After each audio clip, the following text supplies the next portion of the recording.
When an employee is able to say positive things about the organization, that same employee is able to stay, has the willingness to stay in that organization, right? And has the willingness to strive for that same organization. That employee is engaged. Before you go into any company, you have a career plan, your goals, what you want to achieve. Getting into an organization, you shouldn't dump that plan.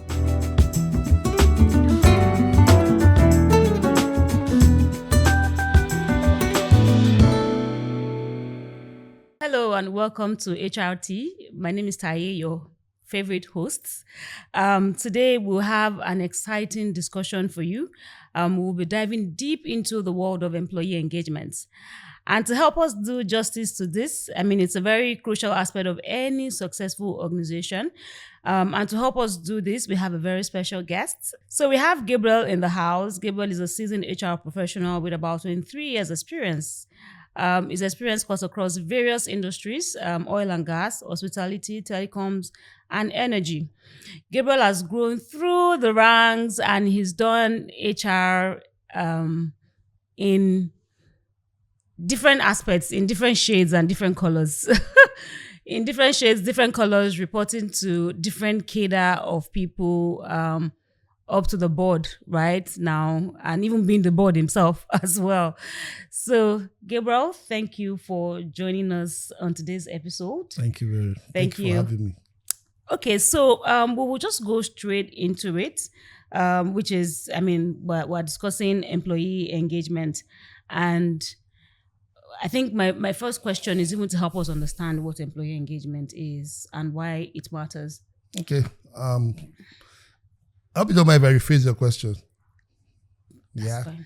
Okay, so there's this misconception that employee engagement, employee happiness, employee satisfaction is the same, which is not. And I'm happy that when you were doing the introduction, you said it's a very crucial for any business to succeed. So one of the things I'll try to do today is try to draw that correlation between employee engagement and company performance, right? Or achieving company objective. So employee engagement, right, is more around the emotional commitment and dedication to go the extra mile to achieve company objective. While satisfaction or happiness index, as it may call, is how happy a staff is or how satisfied a staff is with the current situation, while the other is a bit broader. So looking at it for me is that how do we get employees engaged enough to go the extra mile to achieve company objective, right? And that, in a nutshell, summarizes what employee engagement means. Okay, like I mentioned that you sort of already answered a question I was going to bring to you next, which is, when people just use employee satisfaction to also mean employee engagement, but you have said now that there are two different things, right? Yeah. The engagement deals a lot with the emotional commitment to the work of the organization. So sorry, before you go, let me even expand and make it more, let me bring it home. Sure. When an employee is able to say positive things about the organization, that same employee is able to stay, has the willingness to stay in that organization, right? And has the willingness to strive for that same organization. That employee is engaged. So that's simply bringing it home. So are you saying that, so let me just go on the satisfaction side or the happiness side.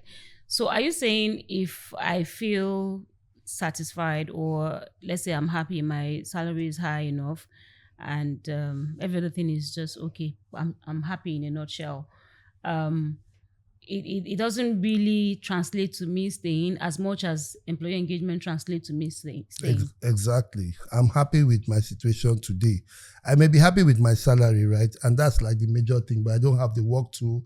The work environment isn't okay. My safety and security is threatened. But I'm happy with one element. So if you ask me, are you happy with the organization? Yeah, I'm earning some good money. So I'm happy.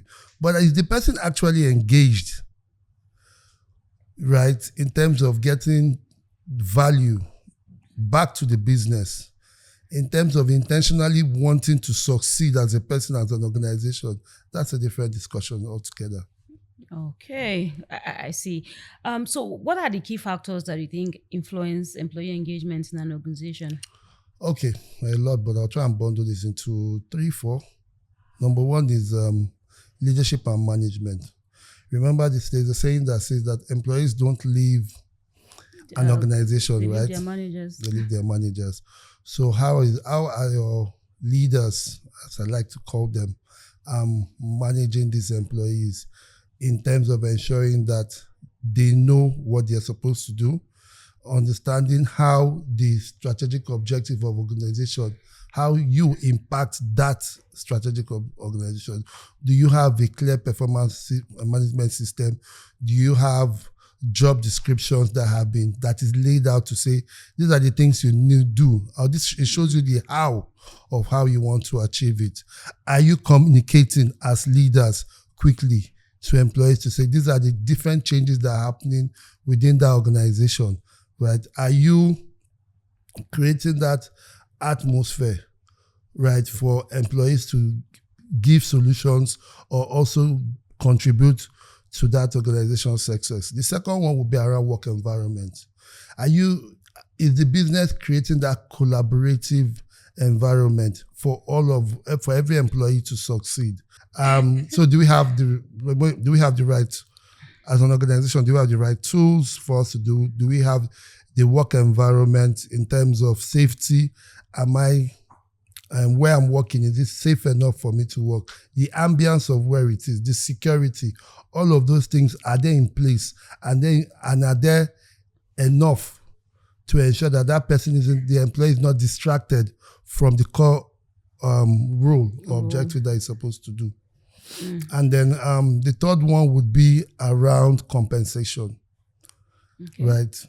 I would put a caveat to say that compensation alone can't get people. So yes, in terms of the market, are you paying in line with what the market is paying for that role? So finally, work-life balance. The topic, that's another kettle of fish, because we have work-life balance, we have work-life integration. But do people have time for their own personal aspirations? As an organization, are we intentionally creating that environment for that to happen? So which one do you preach? Work-life balance or work-life integration? Okay. Where do you stand? So for me, as an engaged employee, I'm an engaged employee. I'm more around work-life integration. When I need to rest, I rest. But for me, with taking into consideration all the other factors available, I want to do more, because it's more about the bigger picture for me, right? So if I need to work extra hours to deliver on a task, right, that would make the organization achieve its objective, I will do that. So I'm not the close at 5 o'clock, pack my bag and go. Am I done with today's task? Have I delivered? Have I added value to the organization? Because the underlying factor for employee engagement is the value proposition, the value that you are adding to the organization. Some people wake up in the morning, come to work because they just need to be at work. You pay me good enough for me to wake up and come. Some people earn less, but they are contented and happy because when they go home, they sleep well because they've added value to the organization. So that would be one of the things I would say. Okay, so in terms of, what you just spoke about now is making me want to, take the question in a different direction, right? Saying that some people will, earn less, but they'll wake up and come to work because they're adding value. And some people are even earning more, but they'll just come to the office because you're paying me after all. So let me get the work done. So how, because it sounds like, some people want to make impact naturally, they want to add value, and some are not in that space, right? But what's the baseline? So now I'm trying to also speak to the to the employees. So what's the should I say baseline requirements? Because I'm going to come to a question to say whose responsibility is employee engagement, because I mean you've touched on the things the organization should do, the managers and all, but is it the sole responsibility of the organization and the managers? Does the employee have a role to play in employee engagement? And that's why I'm taking it from that point of, for the person that wants to add value, the money may not stop them from being engaged because they're adding the value they want to add. The work environment may not deter them because they are still adding the value that they want to add. So they have that value add drive. That's their own goal.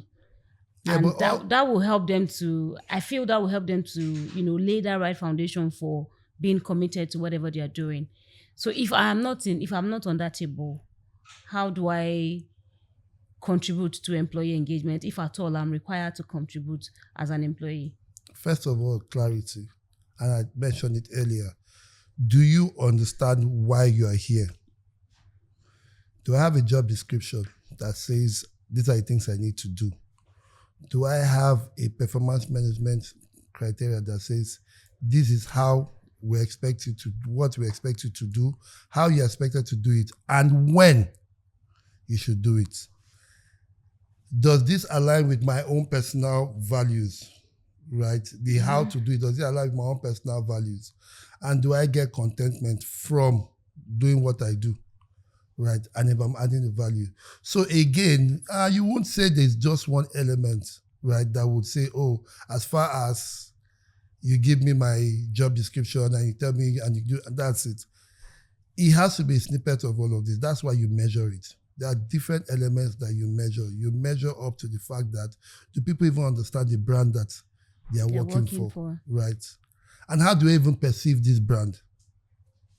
Some might work for organization, almost called out an industry, but I'll try and not do that.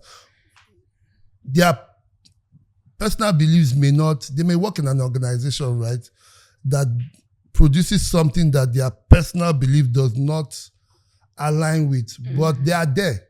They are professionals. They are working. They may have all of that, right, but something is missing, and which is the output or whatever the organization is producing. So it's a combination of different elements put together that works for the individual. That is us looking at it from an employee's perspective, right? But in all, just to answer that question, it's the employee engagement responsibility of everyone.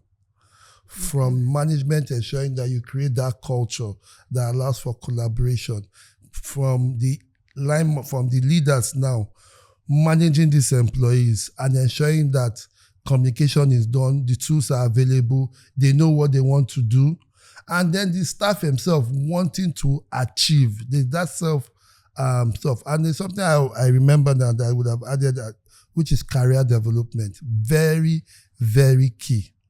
As part of those elements, career development is key. And what do I mean? People want to see growth.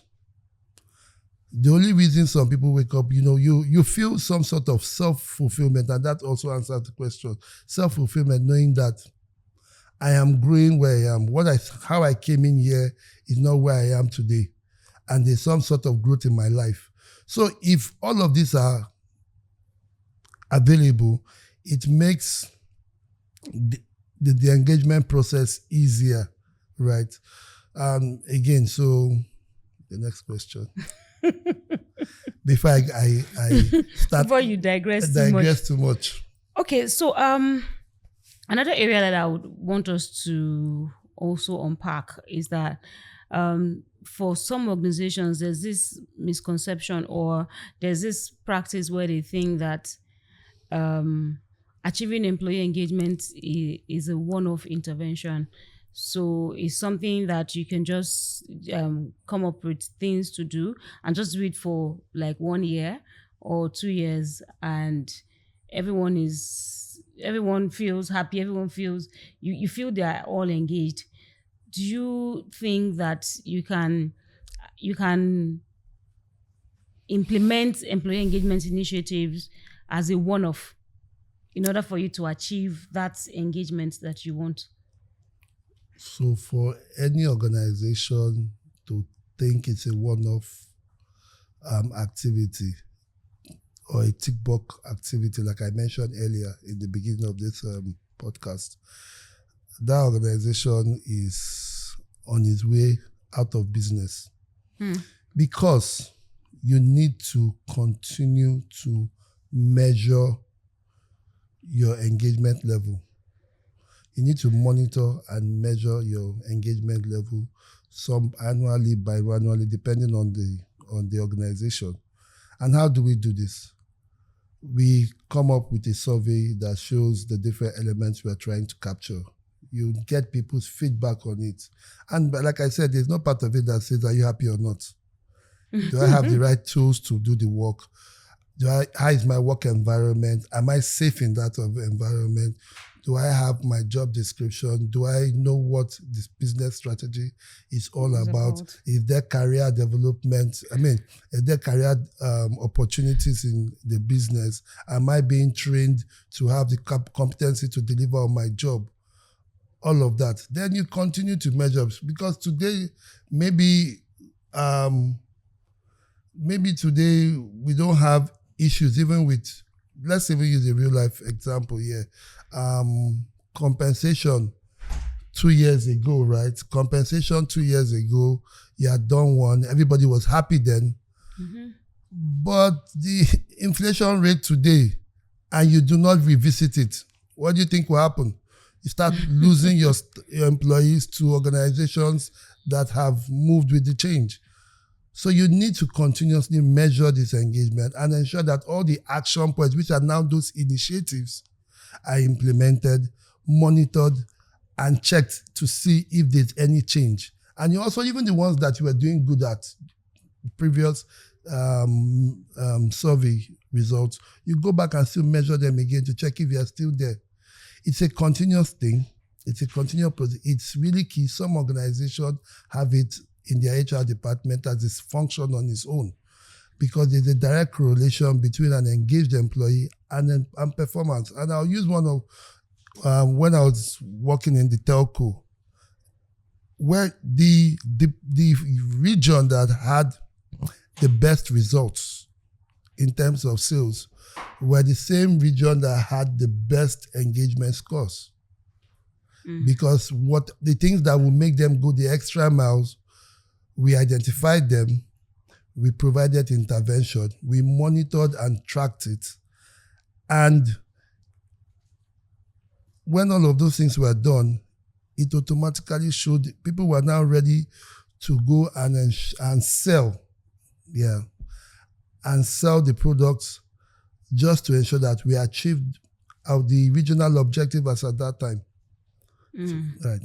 So you've spoken a lot about measuring some of the things that contribute to ensuring that employees are engaged, and measuring them continuously, monitoring, and then implementing the action points from the survey. So for some of our viewers that are HR professionals, I know that sometimes HR professionals face this roadblock where they want to achieve employee engagement. They want an employee engagement score that is very high.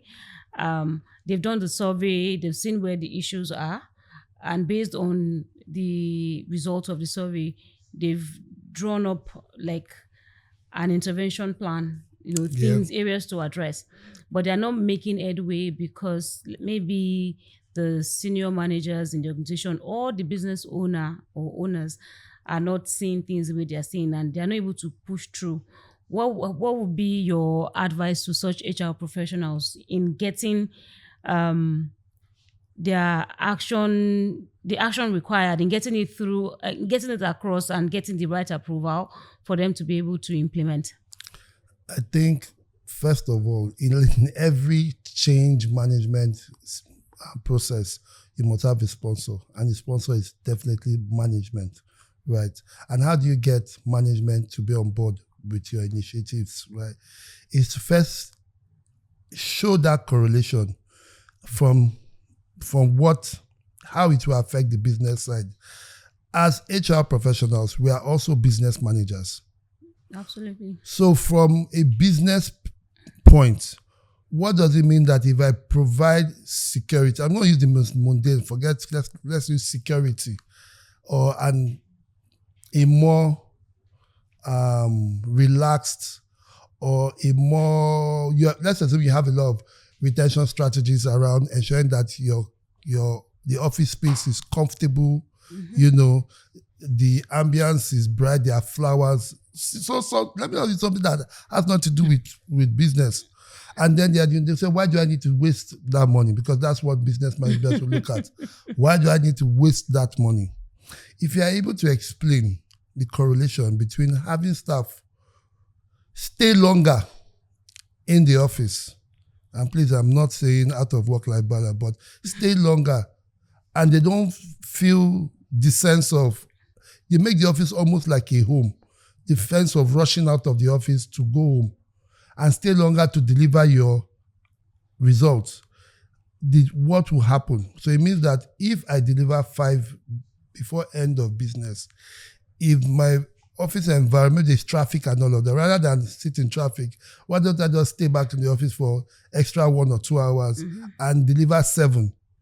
Who gains? The business. So it's for us to be able to show that correlation between all our initiatives and the impacts to the business, right? If you do not increase, if you don't work on your compensation and benefit structure to align with the market realities, you will lose your staff. For example, and if you don't train your staff, if most of the thing has to do with training, if your staff are not competent enough to deliver on the sector objective, you don't achieve your target. So make your choice. So that will be my advice to the HR community. So I think if I may summarize what you have just said, is that data is king in resolving that kind of issue. Like in crossing that kind of bridge, you need to just use your data. So show the correlation between employees being engaged and the bottom line of the business. For the business leaders or the business owners to be able to see exactly what your point is and where you're driving at, what you want to achieve. Thank you for that advice. We're wrapping up shortly, and in wrapping up, what would be like your closing statement, or what advice would you? I mean, it could be to the employee, it could be to the employer, or it could also be to the HR professionals. So what would be your closing statement or your advice? And then you could also just pack all of them together and whatever it is, just... Okay, thank you very much. So I'll just try to unpack this and not bundle it as I've been doing. First of all, we need to go back to the elements to understand that, for business owners to understand that there's a direct correlation between your employees being engaged and the productivity and output and even achieving strategic objective. That's one. And ensure that and to get this, I'll just recap with everything I've said earlier. One, ensure that we provide the right atmosphere for employees to thrive at work. How? We communicate effectively and efficiently, right? We provide the work tools that is required for staff to deliver at their job. We ensure that they understand why they're at work, what they are expected to do, and how to do it. We ensure that we coach, and for line managers, right, we ensure that we continue to provide training interventions that would address the needs of your staff with regards to coaching, mentoring, so that staff can deliver as it is. We ensure that the compensation that we have right now, your compensation structure, is in line with market realities, right? We just also ensure that every change initiative that is being done, everybody is carried along. Allow for staff to also contribute. So, some companies do a lot of downwards management. Management. But try and look for a way of ensuring that employees also contribute to some strategic decisions that are being made and they feel like their voices are being heard. Finally, closing remark is just to ensure, I would want to say that the HR community should also put employee engagement as a key strategic initiative every year in achieving whatever HR objective that is being set aside. Thank you. Thank you very much, Gabriel, for this very insightful and fascinating discussion. I think in a very short time, we've been able to unpack quite a number of things. Just before you go, on HRT, I mean, our mission is quite simple. We want to educate and inspire everyone, both HR professionals, HR enthusiasts, employers, employees. We try to put together content to educate and inspire these people. And of course, we do that through expert interviews like what we have done today, and also through, discussions, insightful discussions and the likes. So before I let you go, just one final question for the house. What topic would you like us to address on this platform?